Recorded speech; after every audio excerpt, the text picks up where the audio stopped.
Good morning, Peter Hyslop with your 8:30 Hunter News update. Transgrid has been named as the preferred operator of the Hunter Transmission Project. The company has signed a commitment deed with Energy Co involving the construction of a 500 kilovolt transmission line between Araring and Bayswater power stations. The project will be delivered under a Hunter First policy, employing 700 people during construction. Police say Hunter drivers should be more considerate following a spate of drug driving at the weekend. Across the northern region, there have been over 1,100 speed infringements and 61 major crashes. There were 133 instances of drug driving recorded across the region.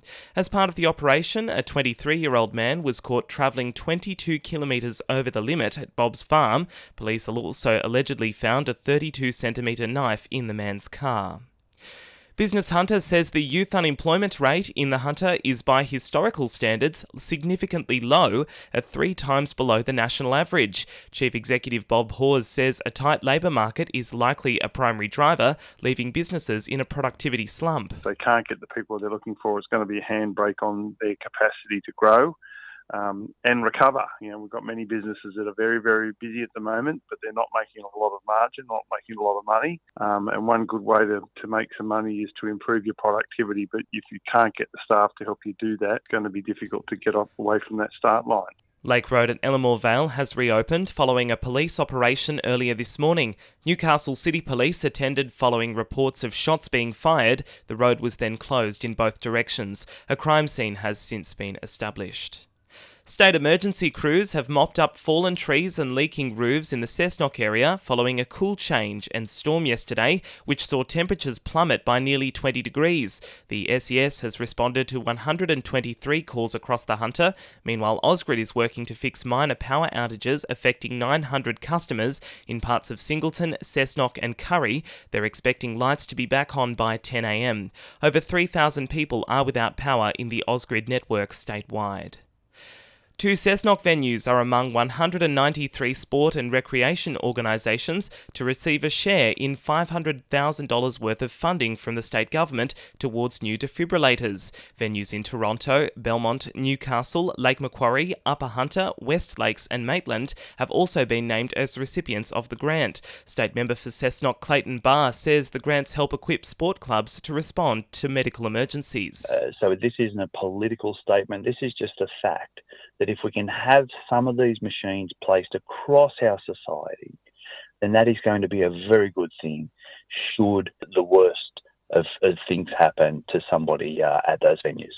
And a man who attempted to flee Australian waters and who escaped from a Hunter rehabilitation facility is set to face Darwin local court today. Hussein Shamas was found by Border Force officials when attempting to escape by yacht, and he was taken back to shore and identified.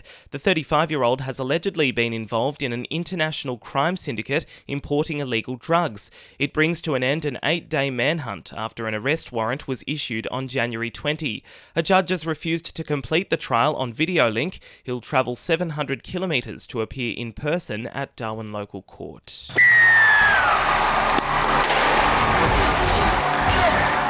2NURFM Sport. The Jets will be aiming to end the trend of Central Coast dominance in the F3 Derby, despite still having issues with player absences due to injury.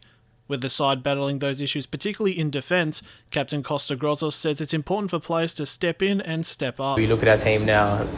The team that we can play, a lot of our injuries are more of our senior players, so we are sort of lacking that a little bit, which also makes, us sort of now older boys step up and be those leaders. But yeah, to have the extra stuff like Hoda in is very, very good.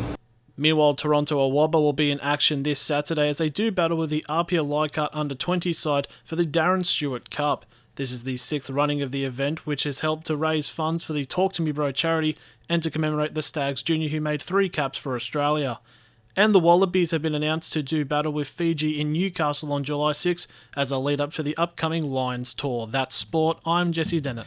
And the winning numbers in Oz Lotto are 3, 24, 33, 34, 36, 42 and 44, and the supplementaries are 1, 5 and 10. And now you're up to date with the latest 2NURFM Hunter News.